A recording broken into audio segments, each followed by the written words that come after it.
We're going to talk about politics in our communities and what we need to do to promote that, voting.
Welcome to the Open Forum. I'm your host, Margaret LOCKLEAR, and I have two wonderful guests here today. I'm going to allow them to introduce themselves, starting with you.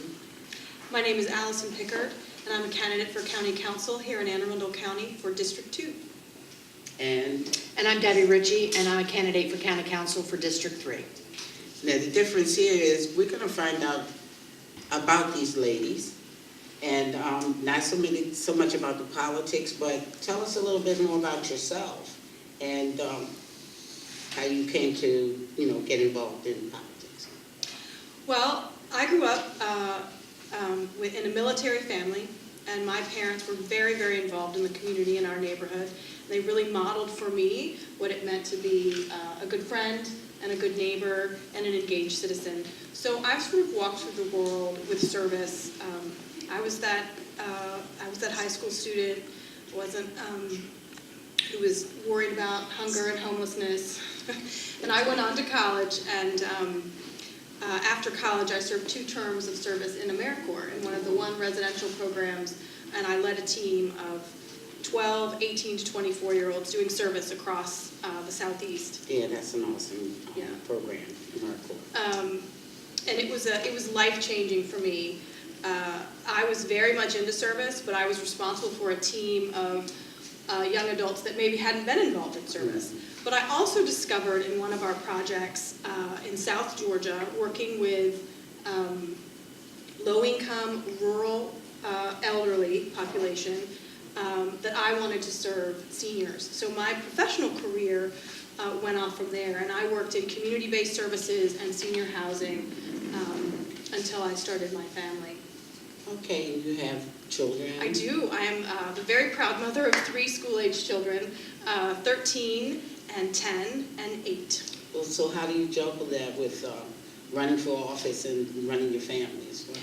Well, we've sort of made campaigning a family affair.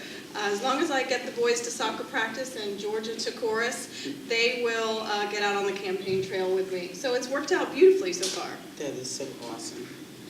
So we're going to get back to you. I want to talk to Ms. Ritchie. I started as a volunteer in my daughter's school. I wanted to be involved. I wanted to make sure that she felt that she had a resource when she wasn't aware what was going on. So I became a volunteer. I volunteered all through 8th grade. And in between that, I also got involved with the PTA. Mm-hmm. And while I like to call it leadership, some people like to call it bossy. So, and so I wanted to make sure that things were going on. So I became part of the PTA. And while it may sound strange, I really did not enjoy fundraisers. I felt that was, we were nickel and diming people. So what we tried to do was create events that were fun, that raised money for projects that we wanted to do, and tried to reach out to the school and increase the awareness. We had an arts nights where all students had their ability to have their artwork shown. We rented the skating rink and allowed people to come in and bring food products to come in for the food bank, and as their price of admission, and we had a really great time doing that. We did car washes and just did fun things to bring the parents to the school in a non-threatening way. As after my daughter graduated from elementary school, moved on to middle school, I remained involved, but I started to become involved on the county level with BTA and leadership, and again, reaching out and ensuring people came in, helping people to understand the budget, helping people to understand the school system and how they had a voice and were advocates for their students, and just continued my volunteerism as a board member, and now today running for public office. Okay, cool. We're going to take a break, and we'll be right back.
Welcome back.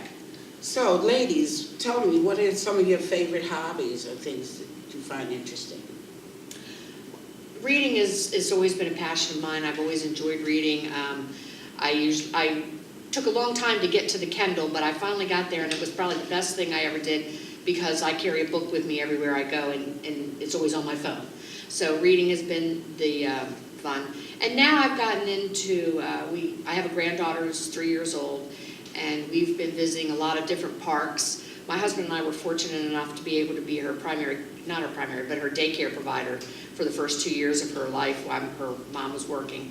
And we've discovered a lot of different parks and hiking and just being outdoors. Sounds like fun. What about you? Well, I'm a proud soccer mom, and so I attend a lot of my children's soccer games. I hate to miss a single one, but when I'm doing something just for me, I have taken up paddleboarding, which gets me out on our beautiful waterways, and is a lot of fun. But it also makes me more concerned with our environment and how we take care of our water. It also keeps you in shape. Well, yes. Okay. So then I guess you can ask them what their platforms are. Okay. So while you're running, want to share with us what your platform is? Would you like to start? Sure. Well, as a former PTA president and former board member here for the school board in Anne Arundel County, making the decision to run for county council was a bit daunting, but at the end of the day was a pretty simple decision. Serving on the school board, you interact with both the county council and our state delegation, and I'd really become a bit frustrated with how our council was interacting with constituents and also our other public bodies. So I really felt like there was a place for someone to bring everybody around the table. So as I've knocked on hundreds of doors in my district, I'm learning about everybody's concerns, and from neighborhood to neighborhood, they're pretty similar. Growth and traffic, our schools, but the one thing that has really galvanized my voters is they want to be represented by someone who is engaged and concerned and informed. And I have made that pledge. I served on the school board with integrity, and I did my homework. Debbie and I got to serve together, actually, and understanding how to craft policy that affects change is really, really important. And so county council was a perfect step. Okay, good. And what about you? Again, I wanted to reach out and to be a part of, to bring the community in and to help people understand what it was that was being done that will affect them. The budget, huge in Anne Arundel County. A large portion of our budget goes to education plus public service, and it always seems to be an us and them kind of fight. We're always pitting the fire department against the police department against the education system, and that's not a way to have a citizenry who has faith and wants to be a part of that makeup. And it's important that people understand how the budget's developed, what the budget goes to, what are we really paying for? Because a lot of times we're not paying for a product that we can see. I have been fortunate never to have had to call the police, but I'm really glad to know that if I need them, they're right there. And so that's something that I'm willing to pay for. And we can do that.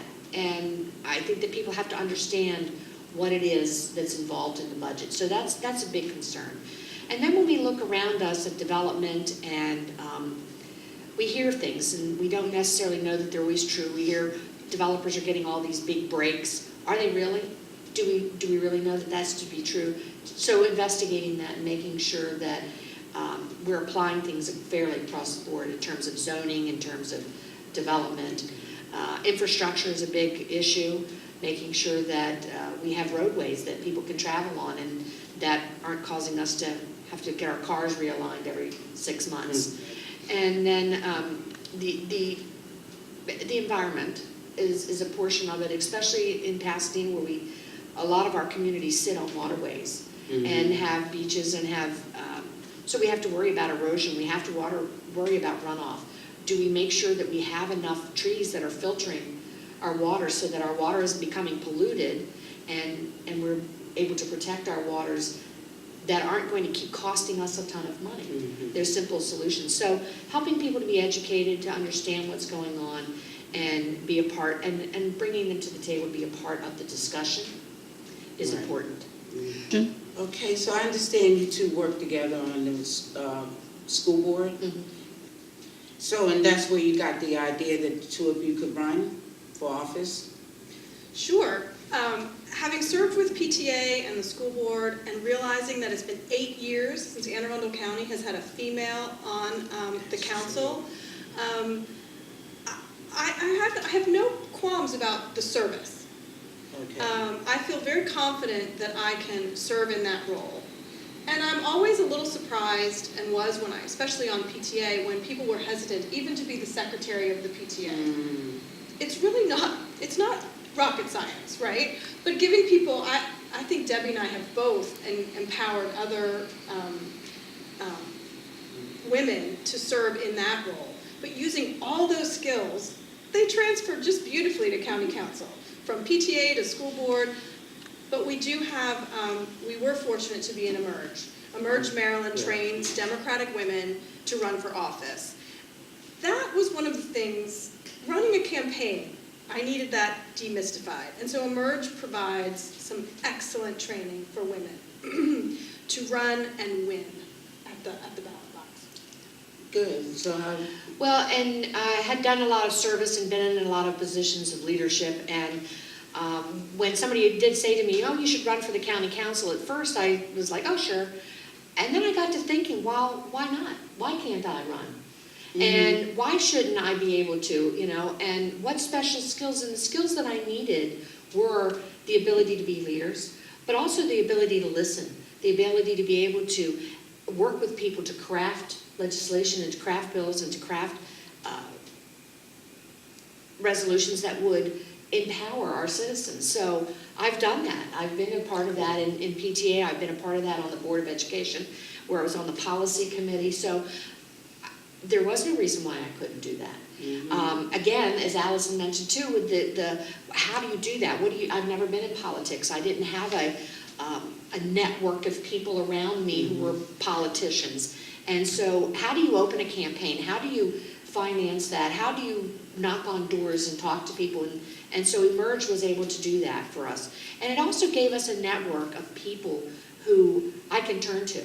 So it's one thing to talk to your friends and about politics, but it's one thing to talk to another Emerge person and say something about the campaigning. You know, what do you do when somebody closes the door in your face? Mm. How do you react when somebody starts shouting at you? What do you do to get your name out there and to raise money when you're not an entity? I don't have a political machine behind me. Right. And so because not having a political machine behind me, I'm asking people for $5 to be able to fund a campaign. It takes a lot of money. I don't like it. Yeah, I told you, you know, when I was in PTA, fundraisers was not my thing. But to be able to make people understand that in order to do this, we need to be able to have people who are willing to work with us and behind us. Okay, we're going to take a break right here, and we'll be right back.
So, well, thank you for staying with us. We're going to talk to you about what is it about you that people want to vote for you. Well, sure. That's an excellent question. As I've talked to voters, I'm getting a fantastic response. I share my voters' concerns about our schools and our environment and our public safety. I feel like I have some skills to build the relationships needed to make change and foster our stakeholders to get to the table together. I also think people should vote for me because I'm not part of a machine. There's no, I have no personal gain at stake. I just want to serve my community, and I think people are ready for that. They're ready for their elected officials to be public servants. Right, exactly. What about you? Why would we want to vote for me? Because I want you to be a part of this. I want you to be able to feel that you have somebody you can speak to, that you can share your concerns with, and that you know will listen to you and bring your voice to the table when you may not be able to. The county council meets on Monday nights, and you can watch them on the computer, but you only have 2 minutes to bring your points of view before the board, before the council. And 2 minutes may seem at times when you're on camera a long time, but in actuality, it's very difficult. And I want you to be able to feel like you can reach me and say, I'm concerned with what's happening in our community. You'll be glad to vote for me because you know that I will listen. Good, good. Thank you for coming, and thank you for being a part of the open forum. Thank you, audience. Oh, but I forgot. I would like you to tell them again how they can contact you. And Sure. Again, my name is Allison Pickard. I'm running for County Council in Anne Arundel County District 2. And you can contact me via my Facebook page, Allison Pickard for County Council, or by email, allison@allisonpickard.com. Thank you. thank you, Amy. And I'm Debbie Ritchie. I'm running for County Council for District 3. You can reach me Facebook, Friends of Debbie Ritchie. You can reach me by email at dtritchie@gmail.com. And I'm your host, Margaret Locklear. You've spent the day with us at the open forum. We're looking for you again next time.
join us.